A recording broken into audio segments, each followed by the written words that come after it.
pangkatan. Oke, jadi definisinya begini. Kalau A log B sama dengan C, ya, dimana bahwa A dipangkatkan dengan C itu hasilnya adalah B, gitu ya. Nah, itu dalam. Jadi A dipangkatkan dengan C hasilnya B, gitu. Jadi, nah, tapi ada syaratnya nih di sini. Syaratnya bahwa A ini harus lebih besar dari 0 atau positif, ya. Harus positif, tidak boleh negatif berarti. Dan A ini juga tidak boleh sama dengan 1. Jadi nggak boleh nih 1. Nggak boleh, harus lebih besar dari 0 atau harus positif, dan tidak boleh 1. Apa namanya A ini? Disebut dengan basis. Nah, nama lainnya itu adalah basis. Ya. Jadi ketika sudah mengenal definisinya seperti itu, bahwa A pangkat berapa jadi B. Jadi maka mendapatkan C itu berpikir langsung bahwa A pangkat berapa jadi B ini, yaitu C, gitu kan? Misal 2 log 16, artinya berarti 2 pangkat berapa jadi 16? Cari tuh, 2 kali 2 4 kali 2 8 kali 2 16. Berarti itu berapa kali? 4. Nah, berarti 2 log 16 adalah 4. Tuh. Ya, seperti itu. Misalkan yang lain, 3 log 81 misalnya. Jadi 3 pangkat berapa jadi 81? 3 kali 3 9 kali 3 27 lagi kali 3 81. Nah, berarti 4 kali kan? Berarti 3 log 8 dan 3 log 81 adalah 4. Nah, gitu ya. Jadi kembali ke definisinya di sini. Oke, paham? Nah, tetapi dalam logaritma ini mau nggak mau kita harus memahami ataupun menghafal sifat-sifatnya, ya. Apa sifat-sifat daripada logaritma? Bapak bagi ke beberapa, sebenarnya ada 9, ya. Ada 9, 10, bisa 11 tuh kalau dikembangkan, ya. Jadi tapi Pak ambil sifat dasarnya lah, ya. Sifat dasar. Nah, sifat dasarnya itu kalau ada A log A, ini hasilnya 1, ya. Kalau A log A sama dengan 1, berarti kalau 5 log 5 1, 7 log 7 1, gitu ya. Terus kalau A log 1 0. Semua bilangan yang dipangkatkan dengan 0 hasilnya 0. 1. Ya kan? Kan ini. A pangkat berapa yang hasilnya 1? A pangkat 0. Tapi kan A ini udah jelas syaratnya bahwa ini harus di atas 1, A positif, ya, dan tidak boleh sama dengan 1, gitu kan? Jadi ketika A dipangkatkan dengan 0 hasilnya 1. Misalkan 5 log 1 0, 7 log 1 0, 10 log 1 0, gitu ya. Nah, ini sifat dasarnya nih yang pertama nih. Ya. Bapak bagi ke dalam 3. Nih sekarang sifat operasinya lah.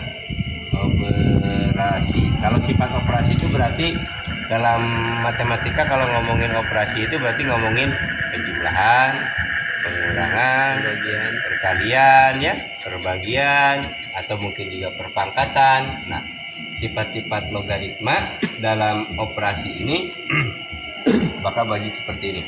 Kalau ada A log B ditambah dengan A log C, lihat nih, basisnya sama, penjumlahan, ya, basisnya sama A. Ini sama dengan A log ini B kali dengan C. Nah, dikalikan tuh samanya. Ya. Nah, kalau berikutnya A log B dikurang dengan A log C. Bedakan. Ini mah penjumlahan, ini pengurangan. Kalau basisnya sama, pengurangan, maka ini setara dengan A log B dibagi dengan C. Tuh. Ya. Terus kalau ada A pangkatkan dengan M, log B dipangkatkan dengan N. Perhatikan pangkatnya. Ini sama dengan N ini dikebelakangin ke sini. Selek. M juga dikebelakangin, tapi di bawah. Jadi gini. N per M kali A log B. Sifat-sifat ini perlu ngelotok di luar kepala tuh. Jadi ketika nanti menemukan soal itu, sifat mana nih yang mau kita pakai, gitu ya? Sifat mana nih yang mau kita pakai?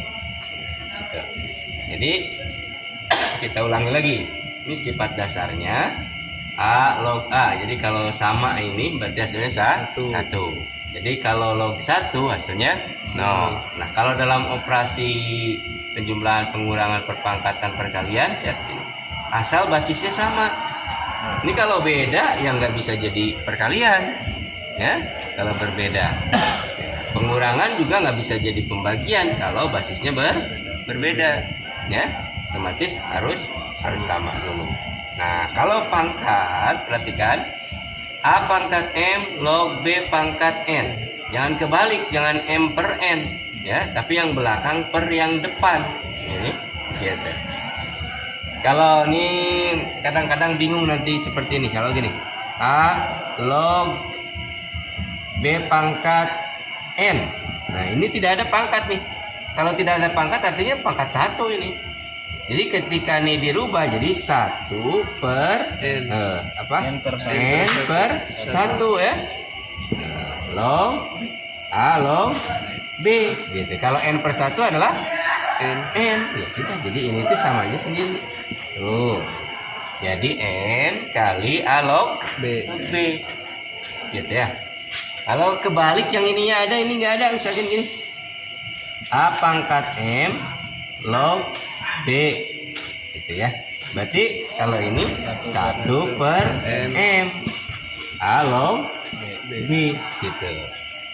Ya, kalau seperti itu jangan bingung. Ya, artinya dari sini juga nih 1, 2, 3 ini. Yang penting ya, ini pengembangan saja. Kalau nggak ada artinya berarti 1. Ya, bukan tidak ada. Pangkat 1 tidak ditulis. Mari kita ke contoh-contohnya.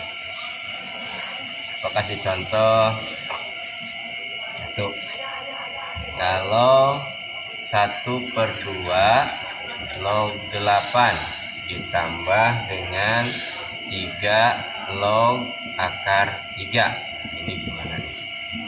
Oke. Jadi kalau gini ya, setengah pangkat berapa jadi 8? Nah, susah. 3 pangkat berapa jadi akar 3? Ingat sifat-sifat yang tadi kita. Ingat, kita rubah dulu. Kalau 1 per 2 jadi bentuk pangkat adalah 2 pangkat min 1. Kan masih ingat di perpangkatan. Kalau 8, usahakan ini basis sama ini itu sama. Biar kena ke A log A, itu adalah 1. Gitu ya. Nah, dan ini bisa nih 8. 8 itu berapa? 2 pangkat 3. Gitu kan? Nah, kalau sudah seperti ini, ingat bentuk ini, sifat yang ini, kan gitu. Ya. Sekarang jangan diberesin dulu, yang ini kita bereskan dulu. 3 log bentuk akar kalau jadiin pangkat gimana? 3 pangkat 1 per 2. Jadi kalau dari akar kan ini 1, ini 2. Ini kalau nggak ditulis artinya 2. Kalau tadi ini selain 2 pasti ditulis nih. Akar pangkat 3, di sini 5 gitu ya. Nah, kalau 2 seperti ini. Makanya kalau bilang gini, akar 9, bacanya adalah akar kuadrat dari 9. gitu ya. Ini dua. Kenapa? Nah, kalau gini ya, 39 itu kan kita bisa rubah 3 pangkat 2. Ini 9 itu kita rubah 3 pangkat 2. Kan ini 2. Jadi kalau keluar ini 3 pangkat 2 per 2. 2 ini per 2 yang di sini. 2 per 2 berapa? 1. Ya kan? Berarti 3. Makanya akar 9 itu adalah 3. Kan gitu awal. Ya. Jadi kamu tahu akar 25 adalah 5. Oh ya begini. Ini adalah 2 kalau nggak dicatat. Lanjutkan lagi yang atasnya. Nih. Berarti kalau kita melihat sifat yang ini N per M. Berarti N-nya yang mana ini? 3. M-nya 1. Min 1. Berarti ini sama saja dengan 3 per min 1 kali dengan 2 log 2. Nah, tambah dengan ini kan nggak ada 1 ya? Iya. Berarti ini setengah dibagi dengan 1. Ya, langsung aja setengah kali dengan 3 log 3. Ya. 3 dibagi min 1 berarti min 3. 2 log 2. Ingat A log A berapa? 1. Jadi min 3 kali 1 tambah dengan setengah kali 3 log 3 1. Nah berarti ini adalah min 3 ditambah dengan setengah ya. Sampai sini boleh atau samain penyebutnya. Kadang-kadang kita nggak ngerti nih, sudah sampai sini tuh nggak disamain penyebutnya. Samain aja penyebutnya. 3 kali 2 jadi 6. Berarti ini tuh min 6 per 2 ditambah 1 per 2 gitu. Ya. Kan lihat, min 6 dibagi 2 kan? Min 3 kan penggantinya supaya sama penyebutnya. Jadi min 6 tambah 1 punya hutang 6 dibayar 1 5 masih hutang 5. Berarti min 5 per 2 jawabannya. Atau boleh saja jadinya 2,5 gitu ya, min 2,5. Ya kelihatannya mau nggak apa-apa. Oke. Sini ada pertanyaan tuh. Dicatat dulu sifat mana yang kurang dipahami ditanyakan.